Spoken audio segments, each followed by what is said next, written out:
Hey, so it's Keith. How are you? Always difficult for me to get going when I haven't blogged in a long time, but it's a monumental time. After 10 years of being Liverawkstar, I've decided to push that name to the side, and my channel is now called Iam Keyth with the Y spelling, which is kind of an alter ego. I do have the proper spelling of my name, but little backstory. So the deal with my voice is I was in a bad surfing accident where I was hurt really bad, and I recovered very fast, very, very fast. And I guess on a metaphysical note, I'm not even sure if I survived it, like if I'm not in another dimension or something like that. But that's kind of where I'm at, and I couldn't speak for a long time actually, and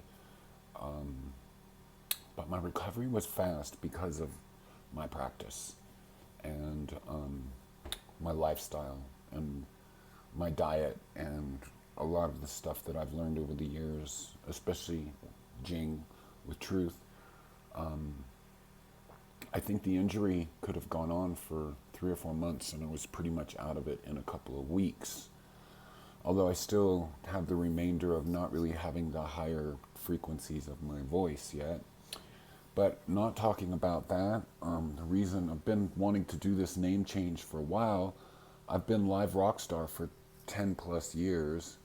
I didn't do a 10-year video back on May 8th when it would have been the 10-year anniversary of my upload, first upload.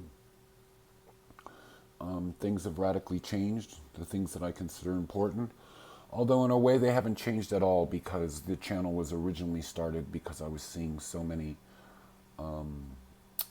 modalities of healing that were above and beyond my what I considered the holy grail of raw veganism. And over those 10 years, a lot happened, including a very small period of me eating meat, which I've been very strong vegan in the spiritual and ethical sense, in the not just spiritual in terms of this dimension, but spirit in terms of energetic for me. There's no way that I could do that, and I do have connections with spirit and spirit guides that constantly are telling me not to mess with anything non-vegan in the slightest. So that's where I stand on that, and it's a lot of what's going on with me on a metaphysical realm, because and that's the change in this channel, because I do say that the ultimate supplement, nutrition add that you can do to your lifestyle or protocol is meditation. And for me at this time, it's a strong focus on Vipassana meditation.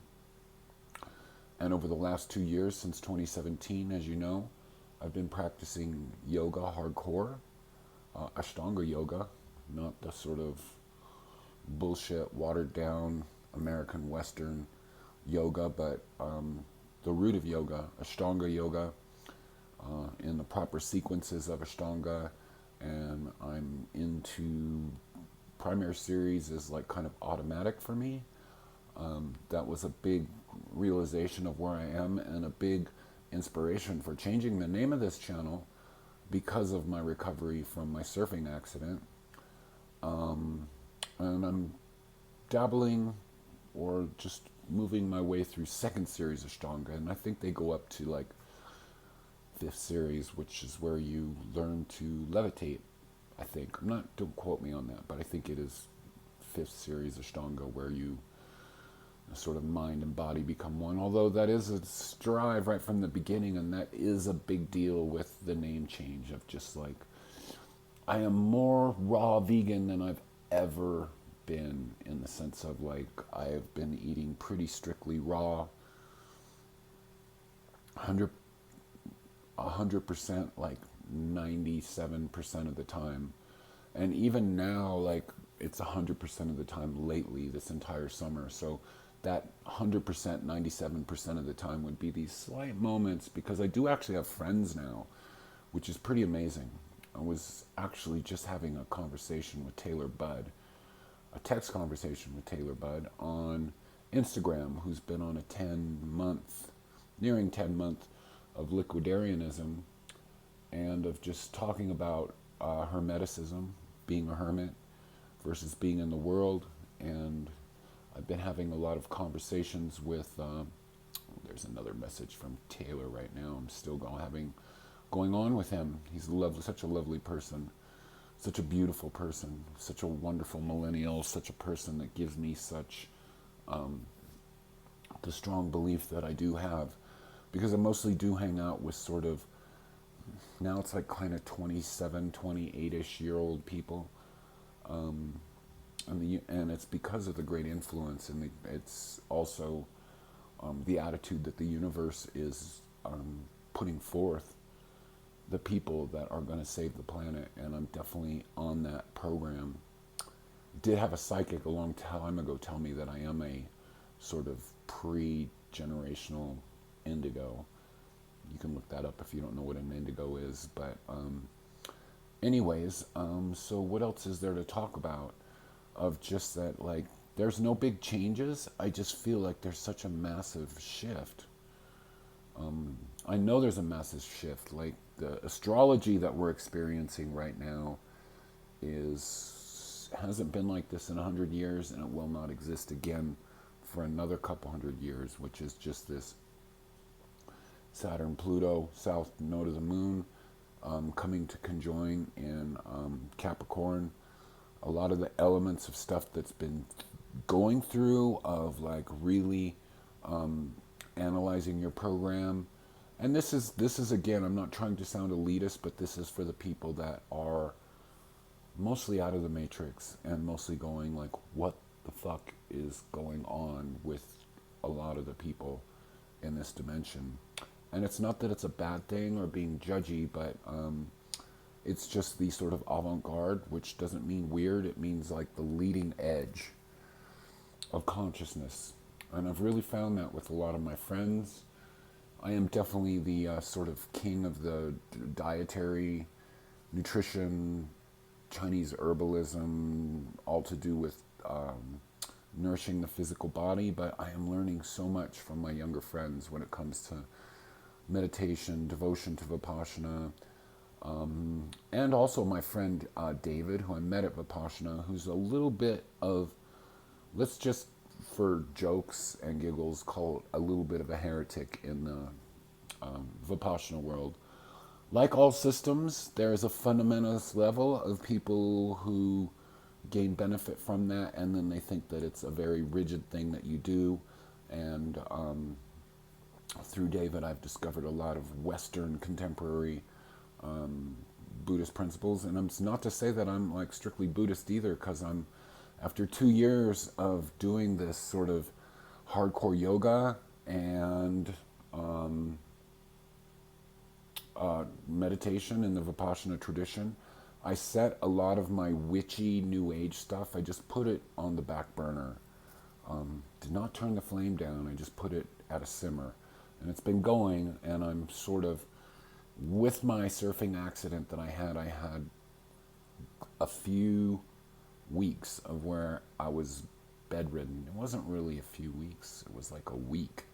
But I still couldn't speak after I got out of bed. I was no voice, because basically I face planted in 5 inches of water, and my neck here took all the on this side took all of the force.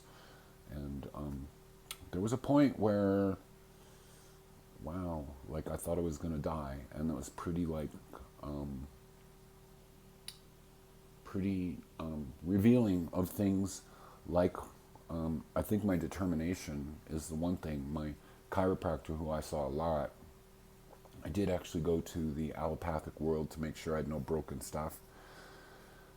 And oh my God, what a joke that was. I really wanted to blog about that when actually my voice was really bad, of talking about how terrible the American allopathic medical world is. I had to get really nasty with them, and I do need to do a video, at least one, about sort of taking care of yourself, because the Western medical tradition, and I'm talking about the American one because I don't have any knowledge of the European one, is a fucking joke. So in terms of taking care of you, they're really, it's a factory. And I've been through it with a few things I've had. I have a little thing I'm going to show you. I was climbing and I had an injury of where I didn't do the sensible thing with physical therapy. A few things I have to work out. I have trigger fingers, so you see that finger there is sort of, for now, is permanently damaged. Maybe some spirits will come and help me work that out. And then I had the surfing accident, and then had some issues with my brother, who's an alcoholic, with just watching him go through that world, which is like a factory. And not to digress on that, but it's really all about this new world that I'm in, of realizing that things, you really have to just be your own sovereign, driven, explosive, inventing yourself, inventing your own sort of spaceship to move through this dimension, and get out of it the most that you possibly can with the full wholeness of mind, spirit, emotion, and body. Because emotion's important, because we did come here to be human beings, and that is a big facet of being human being, is the emotions, is feeling things. And then the mental gets weird when we're not feeling right, or we're not expressing our emotions and being there. And then the mental gets weird when we're not connected to purpose, which is spirit. And then the mental also gets weird when our bodies are failing and everything else. And it's all interconnected, but the emotions are super, super important. What else can I say? It's kind of like winding down. I'm enjoying a few people. It's amazing that the whole, there's not a lot of people, obviously, over the years of being on YouTube that are truly of service, because most of the whores are all gone that can't make money on YouTube.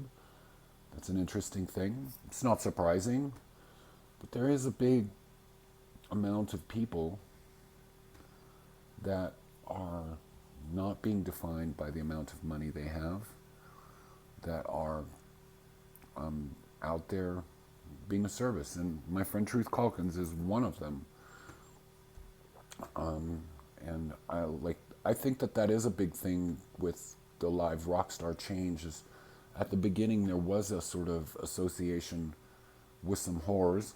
We'll call that the David Wolf Longevity Now world. I did grab a lot of information off that, and I am ruthless is where I get information from.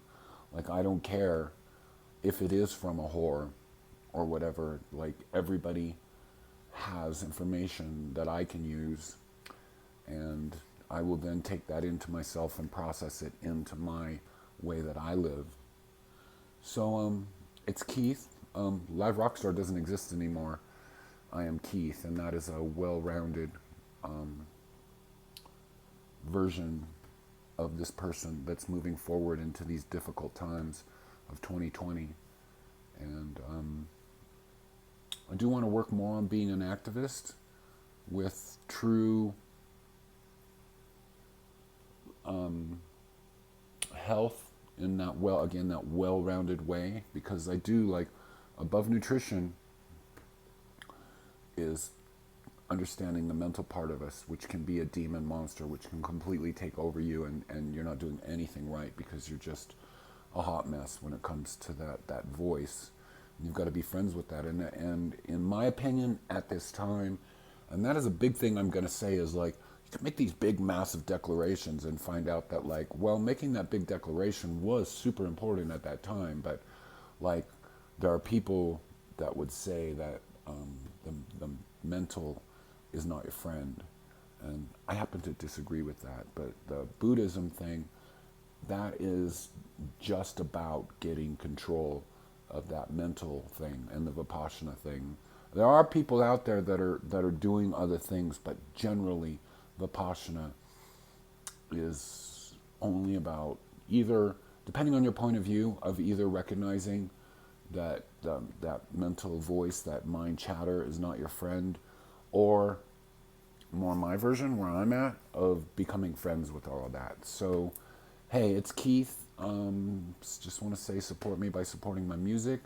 And there is some truth stuff coming up. I've been kind of lazy with just getting stuff done. And hopefully I'm back. I won't make any promises, but there's a lot of new stuff coming on. I'm collaborating very uniquely with Truth Calkins at this time. Great friends. Spent a lot of time with him, more than I ever have. And just carrying on like homie, buddy conversations with him on the phone, and he's a brilliant, shining star in this dimension. And so I shall see you later. All right, links in the drop down. Support me by supporting my music. secondculture.bandcamp.com. Some stuff coming up. I keep saying that, but like, you got to kind of put one foot in front of the other. And for me right now, the meditation thing and the understanding my place in this dimension and stuff like that is what's important. All right, I am Keith. I will talk to you later.